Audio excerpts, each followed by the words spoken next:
क्या वाकई में अयोध्या के अंदर साक्षात विभीषण प्रकट हुए? क्या कलयुग में ऐसा कोई चमत्कार हुआ है जिसको लेकर चर्चा हो रही है? आखिर क्या है इसकी सच्चाई, हम आपको वीडियो में आगे बताएंगे। क्योंकि दोस्तों, जिस तरह शुरुआत में कहा जा रहा था कि अयोध्या के आसपास गिद्धों के झुंड को देखा गया था, और गिद्ध के बारे में कहा जाता है कि उनका रामायण के अंदर काफी अहम रोल था। स्वयं जटायु ने माता सीता को रावण से बचाया था, और जटायु रावण के हाथों वहीं पर शहीद गए थे। हालांकि कुछ लोगों ने उसे घटना को एक सहयोग मंत्र कहा था, मगर कुछ लोग इस चमत्कार को दुनिया का सबसे बड़ा चमत्कार कह रहे हैं। दोस्तों, वीडियो में आगे बढ़े उससे पहले कमेंट में जय श्री राम जरूर लिख दे। दोस्तों, विभीषण के बारे में कहा जाता है कि जब भगवान राम लंका गए थे तो उन्होंने पूरा उनके साथ दिया था। विभीषण ने अपने भाई रावण के कई राज भगवान राम को बता दिए थे, और विभीषण भगवान राम के परम भक्त थे। अभी जैसा कि आपको पता है कि अयोध्या के अंदर भगवान श्री राम का मंदिर बनकर तैयार हो चुका है, जिसकी वजह से अयोध्या आज पूरी दुनिया में चर्चा का विषय बनी हुई है।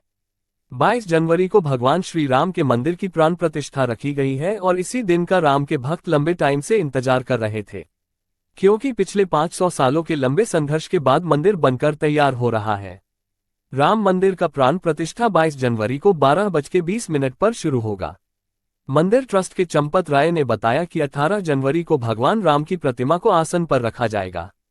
उन्होंने बताया है कि भगवान राम की प्रतिमा 5 साल के बच्चे के स्वरूप की होगी, जिसका वजन 120 से 200 किलोग्राम तक होगा। किसी भी मंदिर में की जाने वाली भगवान की मूर्ति की प्राण प्रति का बहुत महत्व होता है। कहा जाता है कि मूर्ति की प्राण प्रतिष्ठा के बिना कार्य अधूरा माना जाता है। बिना प्राण प्रतिष्ठा के कोई भी मूर्ति पूजा के योग्य नहीं मानी जाती है। मानता है कि प्राण प्रतिष्ठा के जरिए मूर्ति में जीवन शक्ति का संचार होता है और वह मूर्ति देवता के रूप में बदल जाती है, अर्थात साक्षात प्रभु श्री राम अयोध्या के राम मंदिर में निवास करने वाले हैं। अब दोस्तों, आपको विभीषण के बारे में बताते हैं। क्या वाकई में विभीषण आज भी पृथ्वी पर चिरंजीवी होने की वजह से मौजूद है? दोस्तों, एक बार की बात है, रावण, कुंभकर्ण और विभीषण ने एक साथ ब्रह्मदेव की तपस्या की। रावण को चिरंजीवी होने का वरदान नहीं दिया जा सकता था, इसलिए रावण ने एक मनुष्य के द्वारा अपनी मृत्यु को चुना, क्योंकि उसको लगता था मनुष्य जैसा तुच्छ प्राणी उसका कुछ नहीं बिगाड़ सकता है। उसने तपस्या शक्तिशाली बनने के लिए किया था। कुंभकर्ण खाने का शौकीन था और उसने तंत्र का वरदान मांगना चाह लोक कल्याण के लिए सरस्वती कुंभकर्ण की जिह्वा पर विराजमान हो गई, इसलिए उसने तंत्र की जगह निद्रा का वरदान मांग लिया। रावण और विभीषण के विनती करने पर कुंभकर्ण को प्रत्येक 6 माह में जागने का वरदान ब्रह्मदेव ने दिया, जबकि विभीषण ने इन सब से अलग भगवान की भक्ति और भगवान का साथ लेना चाहा। तब ब्रह्मदेव ने उसे यह वरदान दे दिया और बताया कि भगवान विष्णु राम अवतार में उसका कल्याण करेंगे। इसलिए विभीषण उस समय से भगवान राम को स्मरण करता रहा। यही कहानी है विभीषण के राम नाम जपने की। जब प्रभु श्री राम ने रावण का वध किया था, लंका पर विजय पाई थी, और पुष्पक विमान के जरिए जब वह फिर से अयोध्या लौटे थे, तब प्रभु श्री राम के साथ विभीषण भी अयोध्या आए थे और कई दिनों तक अयोध्या में ही रुके थे। इसके बाद उन्होंने लंका का राज सिंहासन संभाला और लंका के राजा बन गए। यानी प्रभु श्री राम की भक्ति उनके लिए बहुत भाग्यशाली साबित हुई है। और ये तो सभी जानते हैं कि जिसने भी राम जी की शरण ले ली वह अपने आप अपनी पूरी जिंदगी के पापों से मुक्त हो जाता है। लेकिन आखिर क्या वाकई में विभीषण को चिरंजीवी का वरदान मिला हुआ था? हिंदू शास्त्रों के अनुसार ऐसे 8 चिरंजीवी मौजूद हैं जो अमर हैं। अगर आप चाहते हैं 8 चिरंजीवी की जानकारी, तो मेरे चैनल पर इसका वीडियो मिल जाएगा और डिस्क्रिप्शन में इसका लिंक शेयर कर दूंगा, जरूर देखें। और कलयुग में भी जीवित है। मान्यताओं के अनुसार उनका अस्तित्व पृथ्वी के अंत तक रहने वाला है। चिरंजीवी उसे कहा जाता है जो अमर होता है, अर्थात जिनका कभी अंत नहीं होता। इसमें से कुछ को ईश्वर द्वारा अमृता का वरदान दिया गया है, तो कुछ श्राप के कारण अमर हो गए हैं। आइए जानते हैं कि यह चिरंजीवी कौन है। हनुमान जी को अमृता का वरदान माता सीता द्वारा दिया गया है। हनुमान जी जब प्रभु श्री राम का संदेश लेकर सीता जी के पास अशोक वाटिका गए थे, तब सीता जी ने उनकी भक्ति और राम के प्रति समर्पण को देखते हुए यह वरदान दिया था। माना जाता है कि हनुमान जी आज भी पृथ्वी पर ही वास करते हैं और भगवान राम की भक्ति में ली है। इसके अलावा दोस्तों, भगवान श्री राम ने विभीषण को सोने की लंका सौंप थी।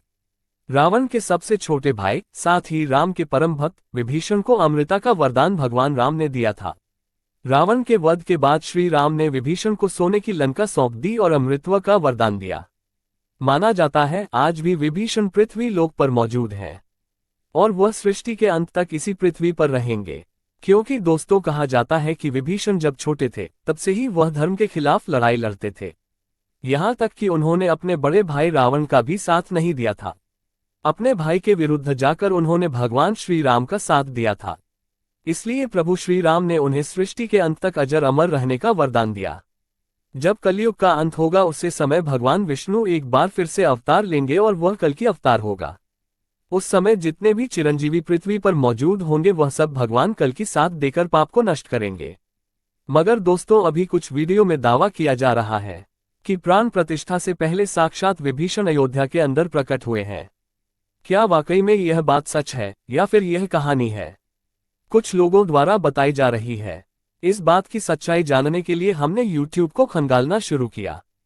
तब हमें कई सारे वीडियो मिले जिसमें कहा जा रहा था कि कुछ मजदूर रात में सो रहे थे, तभी अचानक उन्हें एक प्रकार की दिव्य रोशनी की आहट दिखाई देती है। मजदूरों को मंदिर के अंदर से प्रभु श्री राम के नाम का जप की ध्वनि सुनाई दी। रमेश नाम का मजदूर जब रात में उठता है तो उसको खुद पर यकीन नहीं हो रहा था। एक बार तो वह वापस सो गया था, लेकिन मन ही मन उसके दिमाग में यह बात बार बार आ रही थी। उसे वह आवाज राम मंदिर से ही आती प्रतीत हो रही थी। तो उसके मन में जानने की उत्सुकता हुई, आखिर इतनी रात्रि को राम मंदिर के अंदर राम नाम का जाप कौन कर रहा है। उसने अपने साथियों को उठाना चाहा, लेकिन सभी गहरी नींद में थे।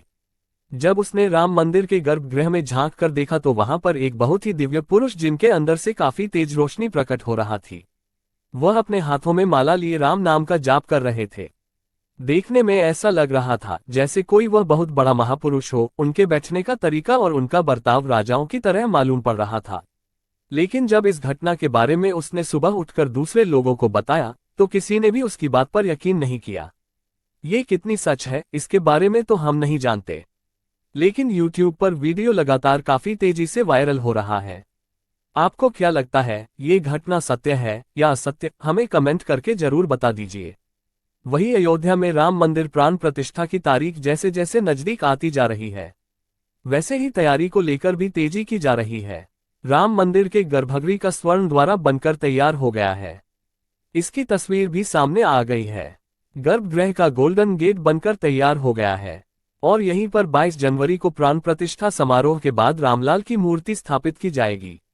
एक तस्वीर में मंदिर परिसर के अंदर रोशनी दिखाई दे रही है। इससे मंदिर का नजारा बेहद शानदार नजर आ रहा है। दोस्तों आज के इस वीडियो में बस इतना ही। जय श्री राम।